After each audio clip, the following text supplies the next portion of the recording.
Is there a love triangle there? I feel like there was a love triangle there. Like, Oh, he he lives in an apartment, 2,500 Penthouse. pounds.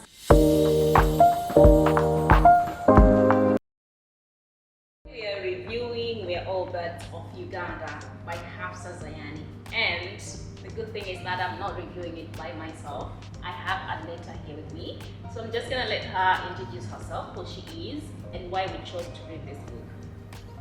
Hi guys, my name is Anita Masika.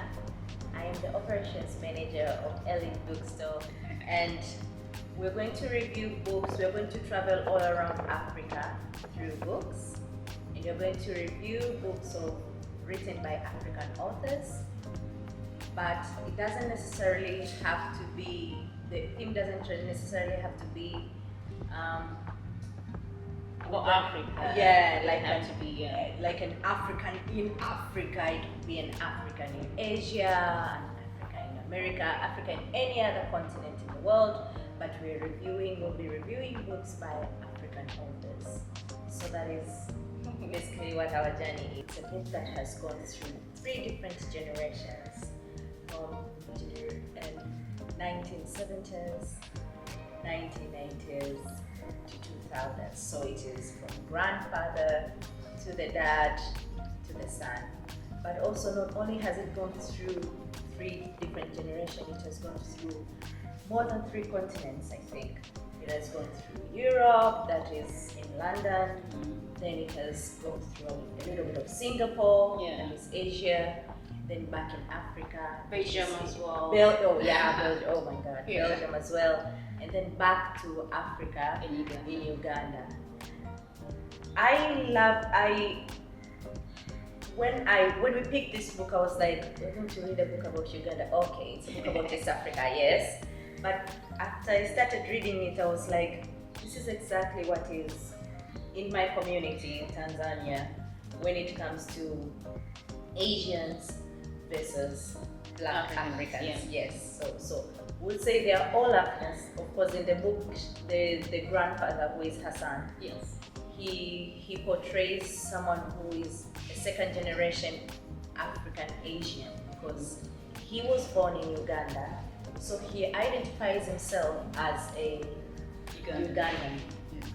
But again, you come and see there's a difference between we are all Africans. Yes, we're all in the same cycle, but there's a difference between an Asian African and an African in terms of economy, in terms of the way of life, how they approach businesses. They're 2 different people. It doesn't matter that they were born here and they live here. I think one of the things that people need to understand is that when the British came to Uganda, they brought the Asians, the Indians in Uganda, and so during that time, and so at that time, Asians played a role, sort of a bridge between Black and the white. Yes. And so there was some sort of class. So there's white, and then there's Asian, and then there's Black people. Yes. And so there was some sort of this is an Indian person. I'm Black, and an Indian person looks down on me because I'm Black. I don't know business. But also Hassan, for example, he talks about how Africans, when, for example, you give them 10 shillings today, and tomorrow they're going to spend 11 shillings. So basically what he was saying is that Africans do not understand the business mindset. They do not have that mindset. Yeah, so even when you look at Abdullah, who was the servant of Hassan and his late wife, Amira. Yeah, Amira had a sense of, this is a Black person, but still, he's a person. Yes. And she insisted that Hassan should treat him as a person, but Hassan did not want to do that. He didn't want, for example, he didn't want to give him shares from his family business. Yes, He kept yes. saying, "Oh, this is a family business. Yes, I and cannot do that." Yeah. And that is exactly what happens in, we've seen that. It's also happening right now in Tanzania. Exactly. When it comes to the Asian businesses, we see how much Asian businesses will stay with Asians. Mhm. Like, I'm not trying to, we're not saying this to, we're not saying this to show that there's disparity or anything, but I feel like the author It is that. she went deep into search, and she showed us how much, when it comes to businesses, the Asians will always say that this thing stays in the family. Yes. Even meals, they stay in the family. What I've seen people who work for the Indians, Indians, for the Indians, and you'll see that they say yes, and Muhindi will always eat with their fellow Muhindi. They won't find themselves maybe eating with an African. Yeah. And when you find yourself eating with an African, they'll be like, "Oh, what business do you do together? Do you do some sort of business? Or what is happening here?" It's not something that we often see. Mhm. But I think it's because it's generations of the culture that they grew up in. So, they've been in Africa, they live in Africa, they live with us, we're the same community. Yeah. But at the end of the day, they separated themselves due to, I would say, colonialism.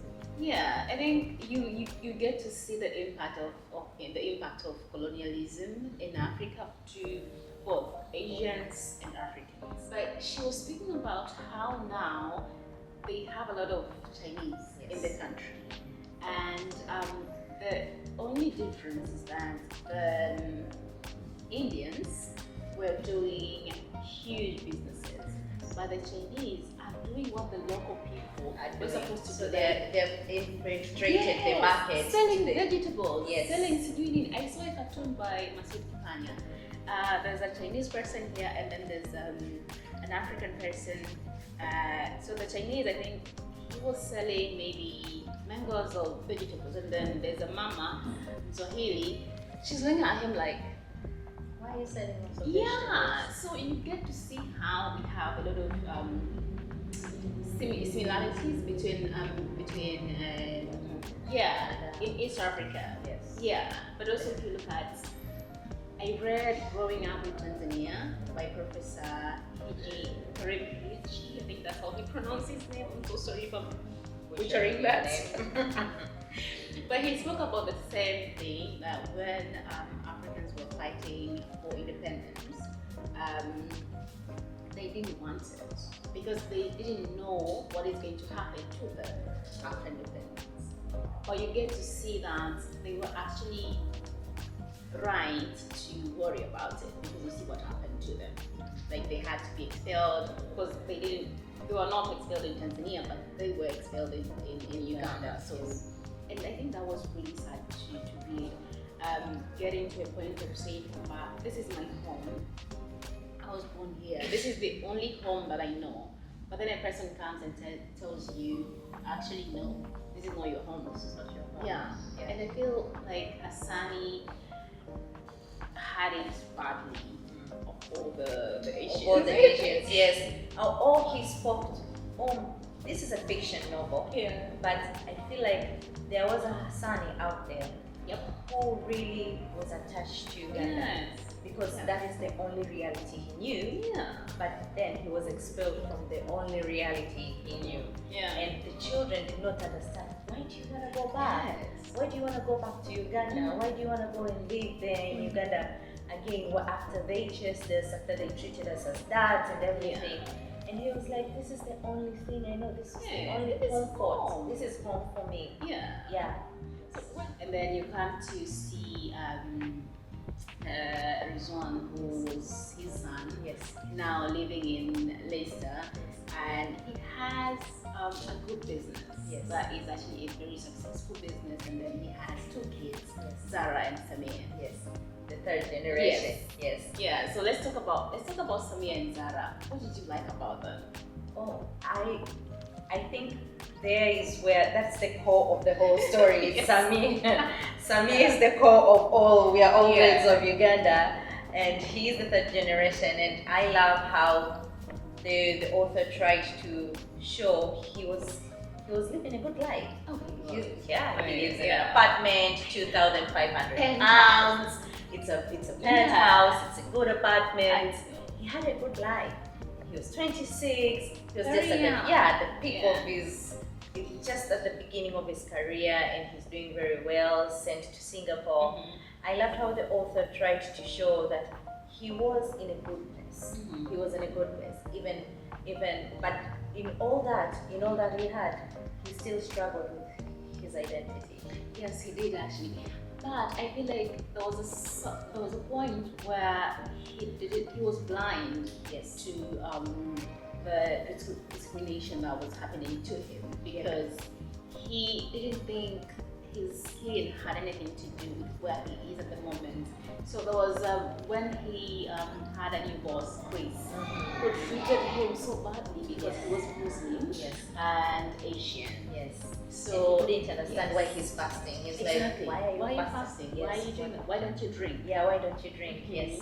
Yes. So there was a point that Samia was asking himself, was I blind to how Jeremiah was being treated when we were growing up? So Jeremiah is Samia's friend. And he's black. Yes, he's black. So he got to thinking that, okay, maybe I have been so blind to this because it has never really happened to me. Yes. Yeah. And Zara is a whole different case. She's the sister, but she's agreeable. I would say she's agreeable because she follows the norms. Yeah. She follows the rules. You work, you study, you finish your studies, Get go to married. uni, get married, and you learn to cook and Yeah. become a housewife. And that is and I remember how Samir was like telling him, don't you feel like you need something more? Yeah. Don't you feel like you need something more? But I can also relate to girls like that. You know, for us, I would say for there's a certain group of people, maybe a certain generation. Yeah. There was no way you could argue with your parents. The parents are the ones who They're right. They Yes, raise you. They raise They you. gave so you they- that life. So you see how I think the author tried to show how sometimes same siblings in the same family having different paths in life. Yes. Paths, Yeah. path and views. Exactly. So you get to see that. I think Hafsa really tried hard to show that we can never be the same. Yes, we are from the same family, but we see the world differently.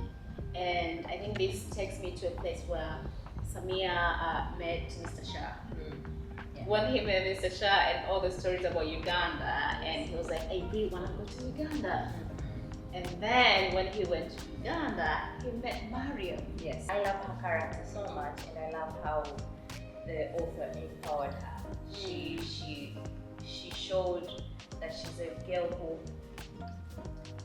worked hard, Yeah, and she has a goal. The goal is to help her fellow Ugandans. exactly. And she didn't want to be swayed by Money. money, Yeah. any other or foreign influence. Yes. So, and I remember that part where Samir went back to London and he was talking to his cousin, and it's like, dude, I married a white guy. So I am okay. You are marrying our servant. You're marrying our servants. They would agree to that, Yeah. but good luck with that. You know, I was like, yeah, I think Yeah. this is the perspective of what they have in mind. Maybe they are not fully discussed. No, they are not. Yeah. Yes. Yeah. The issue of race, Mhm. the issue of identity, Yeah. the issue of color still exists, Yeah. and it's still a problem. And Mhm. maybe they will say it's cultural, Yeah, but it's pretty not. I think it's just racist. I think it's just racism. Just I would also conclude that. Yeah. But I welcome views from any one of you. Please comment. Please comment below how you feel about the mixing. Yeah. How do you feel about the mix, the Asian and Africans mixing? Do you Yeah. see it a lot? Have you seen it in your community? Exactly. Yes. Would you Would you consider that? Would you consider that? Would you think that it exists or it doesn't exist? Yeah. And why doesn't it exist? Mhm. Is it culture? Is it traditional? Or is it just phrase? Yeah. Please comment below. These two things that I've got from this book is identity, sense of identity. Yeah. Sense of identity that you dress, where someone belongs. And the second thing that I got from this book is love. It has a really nice love story, which, well, when you start to read the book, you don't know that there's this kind of love that will develop in the middle of the book, and you see people loving each other.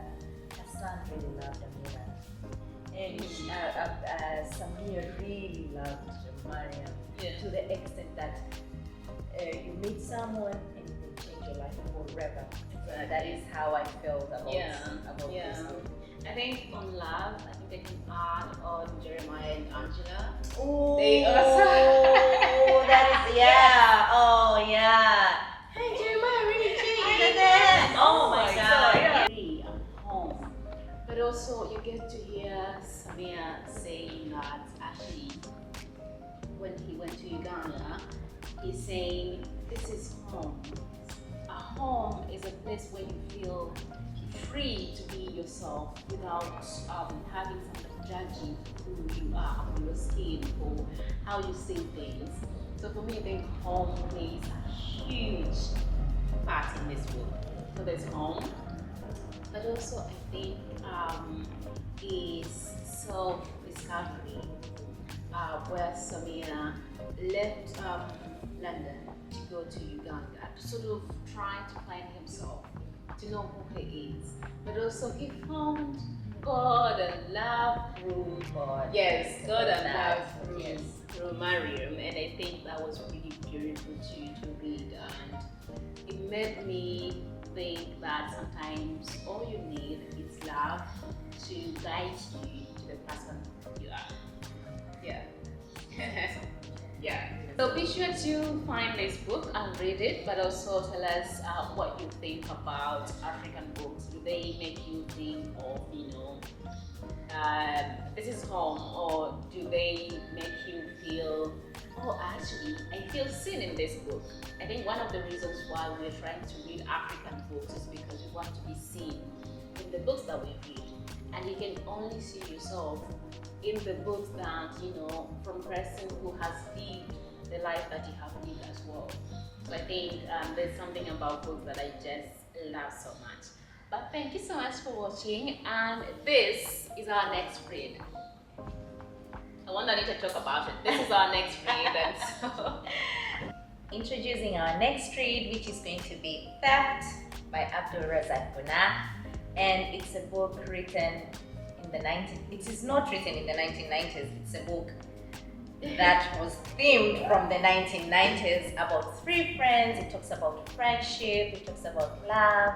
It talks about a sense of self-discovery. So it's an intriguing book to read, and it is situated in Dar es Salaam and Zanzibar. So it should be interesting. It should be. I'm excited actually. Yeah. Grab this book. They are available at Elite Bookstore, as you said, and we'll say the date where we're going to review this book, but stay tuned for that. Thank you so much for watching, and we hope to see you again. Yes, soon. Please be sure to subscribe. Obviously, I must say that you guys can see what we are talking about. So it's books, and sometimes travel, sometimes coffee, sometimes just life. So do subscribe. Bye bye.